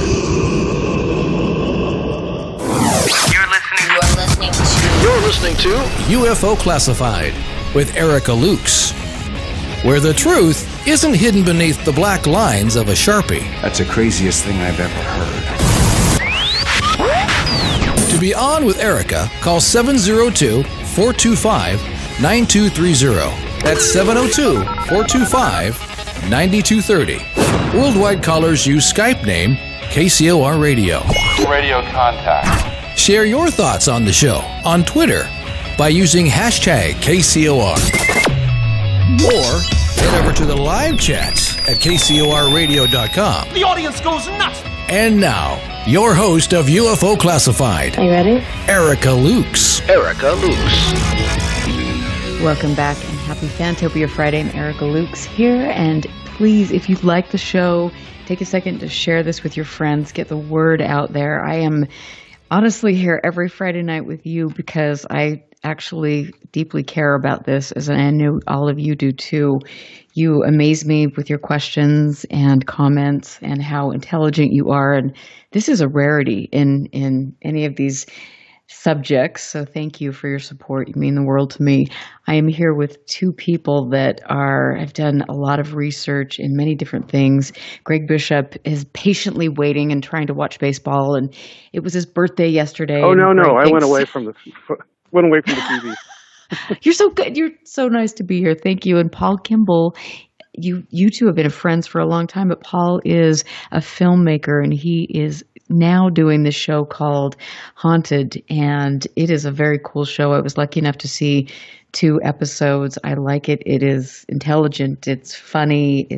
There's lots of candid dialogue, and to me, it's interesting to see someone like Paul who approaches things he's a bit skeptical, grounded, but to see him have experiences with these entities, whatever we want to call them, is unique, and I think it can teach us all something on how to keep an open mind, be rational, and then look to new avenues for our research. And you talked a little bit about the REM pod and just how you were utilizing that in different equipment. And when we were going to break, you mentioned the Ouija board. And this is really interesting to me. And if you could share that story about your wife. Sure. So I've known my wife for almost 30 years. And if there was one thing, let me put it to you like this, and this will sound flip, but between having an affair and bringing a Ouija board into the house, she would divorce me over the Ouija board before the affair. The affair, I think I might be able to talk my way out of that. You never know, but there'd be a shot. The Ouija board, no chance. There is a rule. There is only one rule in our marriage, and it's been there for the 29 years we've known each other, which is no Ouija boards. So she had, when we first started dating in college, we lived in different residences. And I got a call one night because there was my residence was a small male residence. She lived in a female residence, and there was a phone on each floor of my residence. So at 2:00 in the morning, one of the guys who lived down the hall from me knocked on my door and said, "Hey, Paul, the phone, it's for you. It's the girl you've been dating." And we'd been dating, I don't know, for about a month. And so I'm like a 21-year-old guy. So the thought process is Friday night, girls calling me at 2 in the morning. Yeah. Score. And no, not so much. So I pick up the phone and she's crying. And I went, oh, this isn't good. What did I do? Kind of thing. That's my first reaction. And she says, look, I have to talk to someone and you're the best thing I can find kind of at the moment. Can I come down? And I went, holy moly, like, sure. I hope nobody's died or anything, but yeah, I'm here. I'll let you in. So she comes down anyway. Long story short, they've been playing around with a Ouija board, her and a few of the other girls in her residence. And she hadn't really thought anything of it. So she took her hand off the Ouija board and sat on her bed. And the other girls continued playing with the Ouija board. And that happens. People will, you switch up or whatever. So it's important to note in this story what really freaked her out. Her hand, she's not touching the Ouija board. She's not anywhere near it. And I've known her for almost 30 years. I have never seen her this frightened. I've never, including, both her, when her parents passed away, she was upset in a different way. But leaving aside the death of someone you love, I've never seen her this upset. So there she is in my room, and she's just crying and breaking down like, holy moly, what have I got myself into? And she tells me the story. She says, playing around with the Ouija board, one of the girls asks the question, and Linda's not touching it. She says, tell us something that only we would know, which is to say that nobody else in this room would know.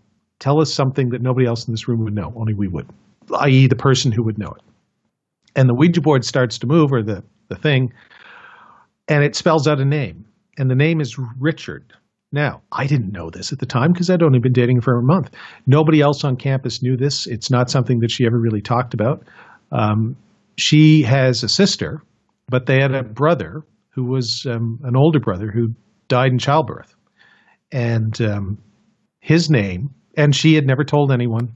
There was nobody on campus that would have known this. Certainly, the only person her sister, the only person in that room that would have known this was her. And his name was Richard. Her parents named him. And Richard was the name of of her brother who died in childbirth. So, to this day, like I said, she'll divorce me if I walk upstairs right now with a Ouija board. That's how seriously she took it, because she, could not explain why that would happen, but it just really freaked her out. And when I bring that story up now, if I mention it to her, I can see her shudder. And because there is no explanation for that. There's just no explanation. And I have other friends including my best friend from high school and then law school, and still one of my 2 or 3 best friends. Same thing. He will describe experiences he had with the Ouija board. These are smart people. These are people, my wife has a law degree and a master's degree in English. My friend Peter has a law degree and a master's degree in library science. These are smart, educated, intelligent people, inherently skeptical. But when they have experiences with this thing, this device that, as my minister friend, the Anglican minister friend would say, opens a door, a portal, if you will, that something could come through and it might not be friendly. I take that very seriously, and I always have. So I don't have a Ouija board, honest, here in the office/house, and I never would, because A, I don't want to get a divorce, and B, I have respect for her experience and her feelings on that matter. Even if I've never had a Ouija board experience myself, I touch a Ouija board, nothing happens. We've tried to use it on Haunted, and we tried to use it on Ghost Cases too. But we did an episode of Haunted that will air in season 2, and Holly and Dylan, Ace Demon Hunter, as he's known in your forum, used the Ouija board, and stuff happened. And when the 2 of them tell me that they were not moving it, I believe both of them. Because Dylan's like a son to me, or, a protege, and Holly's a dear friend that I've known for years, and I know them to both be honest, and they wouldn't fake anything. And so when I'm watching this happen, and I'm standing there filming this, I think 3 things, really. 1, glad my wife isn't here. 2, why doesn't this ever happen for me? So is there something in me that keeps me from opening up to this experience? Could that be my wife's or my friend Peter's own experiences, which just make me inherently a little standoffish to the Ouija board? And 3, wow, we've got the camera on, right? Because this is really cool. I think it's spelling out Dylan's name, which is not a good thing. Dylan was actually quite frightened by it. So, yeah, I view the Ouija board as a tool in the Ghost Investigators Toolkit to allow whatever might be out there to interact with you. And is it a dangerous tool? I know people who will tell me it is.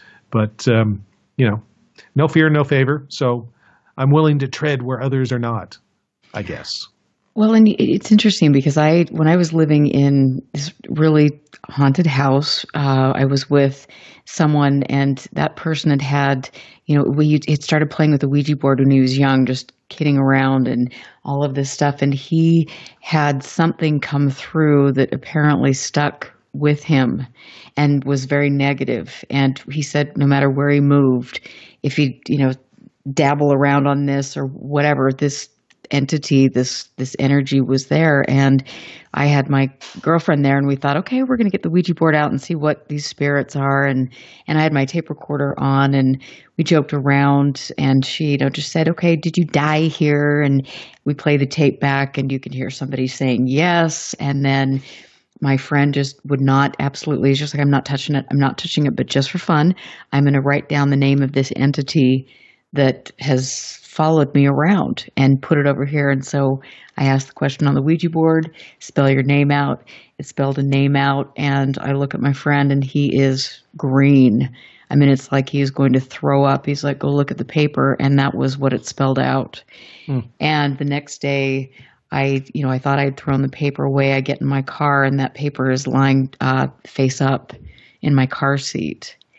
And so I know that these, just like your wife, these are incredibly real. And I think that we're foolish to play around with some of these things when we don't have a clue. But then again, we still do it. Yeah, I know. And I should probably get a professional ghost hunter to do this. But as I said in the last segment, professional ghost hunters, I'm not convinced they actually exist. So, I mean, we do kind of, Holly and Dylan and I, in particular, the three of us, more than other members of the crew, we have long conversations about what this might mean and how we can be more careful. And maybe I should be a little less reckless, or Holly should be a little less reckless at certain times. So, we do think about these things. I mean, I'm curious. Greg's on the line. I've never asked Greg. Have you ever played around with a Ouija board, Greg? Yes. Many years ago. I will shorten it up. I was with a friend of mine, two friends of mine. One guy that had moved from England because he was in the Church of the Subgenius, and we were all kind of connected by that thing. So we had a Ouija board and played around with it, and not very much happened. We started getting like something telling us, or who knows what was going on. I don't know where this stuff comes from. I'm not willing to stick a model on it, just like, as you know, that's how I do things. Model agnostic about it. But at the time, I thought that something was talking to us. And it gave us a name, a date of birth, a place, all this stuff. So I started checking up on it. I called I think, some library or county records place. In this place, I think it was in Virginia or something. We're out in California, in Venice, California. And none of it matched up. Completely made up. Could not find anybody of that name, nobody from that year, he gave us phone number. I called the phone number. It didn't work, which is actually kind of interesting. And that should have been the end of it. 6 months later, maybe not even that long, we're at a party, another party. We probably know one person there, the three of us, and we're all there, and we talked as you talk at parties. We found somebody that said they had been messing with a Ouija board, and we started telling them the information that we got. And I think that the name we got was Queenie, which was strange. And anyway, they said, well, what'd you get? And said, well, we got this person. And I'm absolutely certain we didn't give the name first. We started saying they lived in this town, they lived in this place, was this, they gave us a phone number, or it gave us a phone number, and they said, oh, you got Queenie too? None of us, we all swore we had never met this person. So what do you make of that? I have no idea. What I make of it is if you're a religious person, or think it's demons or something like that, you can say that some malevolent spirit was messing with you. If you're not into that, I guess you could say that somehow there's something in the ether that we all hooked into. I do not know. Or if you're a complete idiot, you can say it's coincidence, which I do not believe. The same thing that I thought when I went and these things happened with this Mac Tony's focus that we had. I'm not going to say it was Mac Tony's or a Mac Tony's entity, but the focus was what was going on. And I think I told Erica this. I went into that experience before we even got to the museum, I said, I am not going to freak out. I'm not going to get scared. I'm not going to do a Scooby-Doo, blah, run out the door. I am not going to be amazed, and I'm not going to be disappointed. I'm not going to be skeptical. I'm not going to be believing. I am going to be as neutral as I can possibly be. So when stuff started happening, and other things have happened besides what Paul said, I had like a shiver go down the back of the back of my body, back of my skull, neck, down my, shoulders, and then down my legs and out my heels. And it happened twice. Also, there was a cold spot following Dylan around, and I said, cold spots, yeah. And as soon as I walked behind Dylan, it was like I walked through a wall of air conditioning in this hot building. So, and instead of going, oh my God, I just kind of said, that's very interesting. I wonder what else is going to happen. And that's the attitude I tried to take, because, I don't know, I want to clear the slate on my instrument that's picking this stuff up and try and get as pure as information as possible while it's happening to me. And, I can say all this and then something really scary or profound could happen and all that goes out the window. But until then, I'm trying to be, I guess have a kind of a neutral Zen attitude about it. And I think I retain and get the most out of an experience for me by having that attitude. So what would make the Ouija board different from using tarot cards or a pendulum or an app on your phone that, mimics the ghost box? I mean, what makes this so special? I don't know if anything makes it special. Older. I think, I think some of it could be if you are co-creating it, or at least that idea of opening the door and making whatever might be out there really believe that you want contact. Some of that has to do with just the appearance of stuff. So, for instance, in the United Kingdom, when you go to Buckingham Palace and you see the changing of the guard and everything, the soldiers still wear the red uniforms and the beefeater hats and all that sort of stuff from the imperial days, because that's part of the show, right? There's no reason for them to wear that. In fact, they're incredibly, you would never want to fight a war wearing that stuff. You're easy to see if you're wearing red. Just ask the colonists during the Revolution. You're easy to pick out the redcoats. So, but they do it because that's the expectation. It creates and I've been there when they've done it. It's like, that's what I want to see. Now I feel like I'm at the heart of the empire, and this is what it's supposed to look like. If it was just a couple of guys, I've been there too when they don't do that. When they cancel it because of weather, they still change the guard, but it's just a couple of soldiers dressed like soldiers. Nice uniforms, but still. It's like, this isn't as special.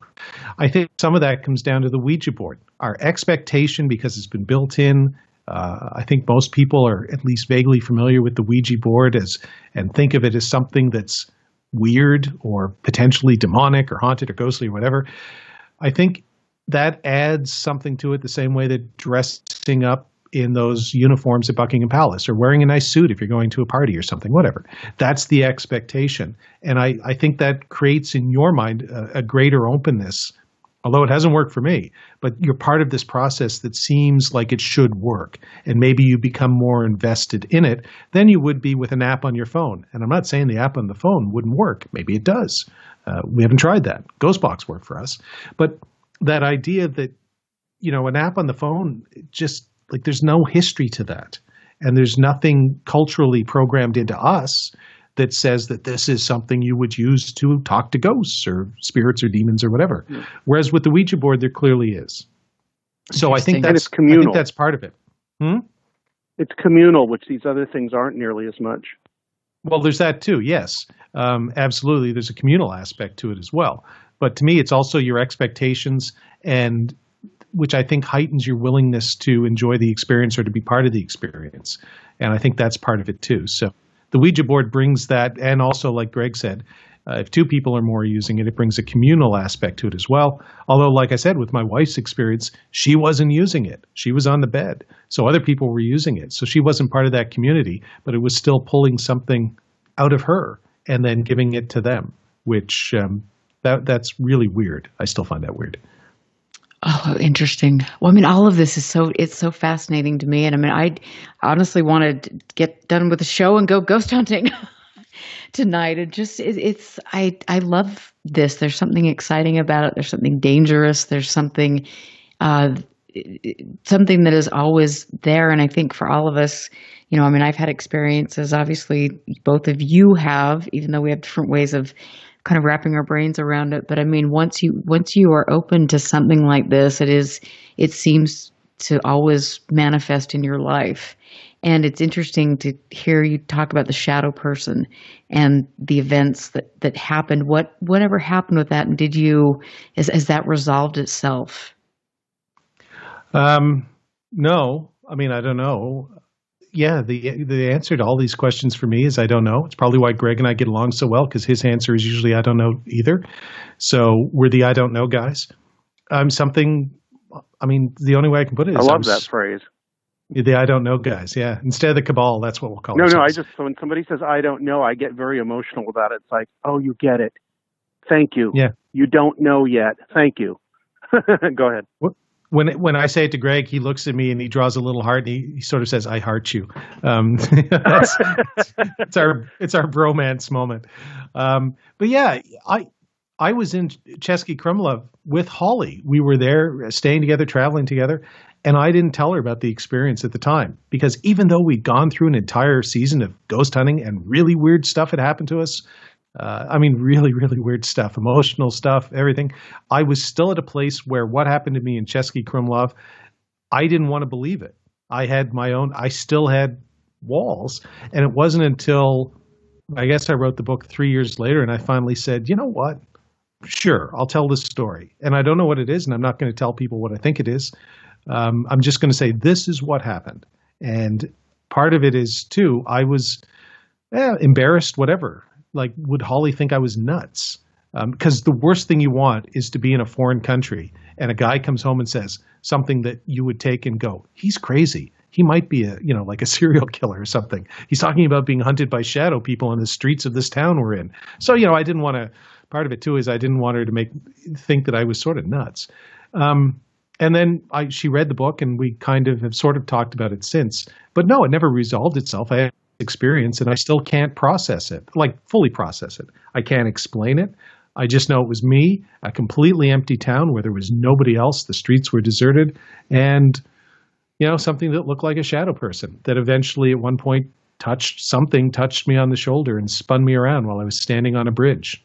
I mean, underneath a statue of Jesus too, which was kind of weird.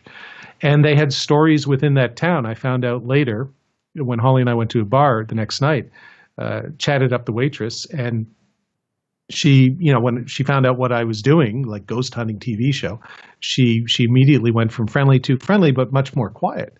And she started talking about, oh yes, the shadows. The what now? The shadows. We have shadows in this. You have to be careful walking the streets. And I went, you should really post that on your sign when we get off the train. UNESCO World Heritage Site and potential shadow people stalking you on the streets after 12. It's like I thought, am I in a Romanian town and everybody in this town knows about the vampire except me? And I wonder why they're shuttering up the windows when the sun falls.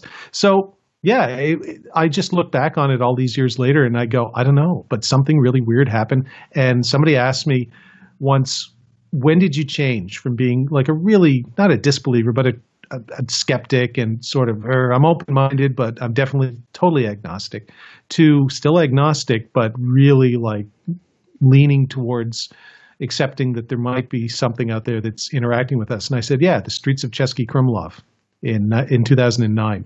That's the one time where, of all the experiences I've had, that was the one that, and I don't have it on camera. There was nobody else with me. People could say, oh, Paul's making it all up. Well, no, that changed my perception of what we might be dealing with. So it wasn't Saul on the road to Damascus quite. I haven't founded my own religion yet, but it was kind of like that. It was me and something, and I don't know what that something was. Oh God, what a trip. I mean, I love it. And I'm so happy to have you here tonight. This has been a really, really fun interview. And thank you, Greg, for coming and just hanging out and giving us your input, because I think both of you, the more I delve into this, the more I respect both of your work, and I'm gravitating in your direction. God help you. You might be in for it. Well, it's yeah. Any time you can propagandize somebody away from propaganda or whatever you want to, I think it's great. I think my goal, I think, when all the things I'm doing is to just get people, like Paul said a long time ago and says on his on his blog. Don't believe, don't disbelieve, think. Absolutely. Yes, it's been my motto for years, and I still hold to that. So, Paul, tell us again where people can find you. Well, Nova Scotia, turn left on Gottingen. Oh, you didn't mean literally, sorry. You can go to winterlightproductions.com, which is the company's website, contains all our stuff. I'll type it into your message form. And also soundcloud.com/Beyond Haunted, which is the podcast we do about Haunted and about these ghostly things. And keep an eye out for Haunted early in 2018 on iTunes. Wonderful. And I will just keep you updated with Greg. Listen to my past shows with Greg Bishop. He is a brilliant author. Thank you both for being here tonight. And I want to just say, interestingly enough, Colonel John Alexander will be on Tina Marie's show right after this. So please stick around. You know I will be listening to this show. So all of you have a very safe and fun Halloween, and stay away from the Ouija boards. We will catch you next week. I will be here with Fran Ridge. Have a good weekend. Listen very carefully. This is Houston. Say again, please. Houston, we've had a problem. This is UFO Classified, live every Friday night, 4 p.m. Pacific, 7 p.m. Eastern, exclusively on the KCOR Digital Radio Network. The truth is out there, just waiting to be discovered. And now, if you will, accompany me on a journey to the future. For more information on the host of UFO Classified, Erica Lukes, upcoming guests, as well as links to the past shows, visit her website at ufoclassified.com. UFO Classified. UFO Classified.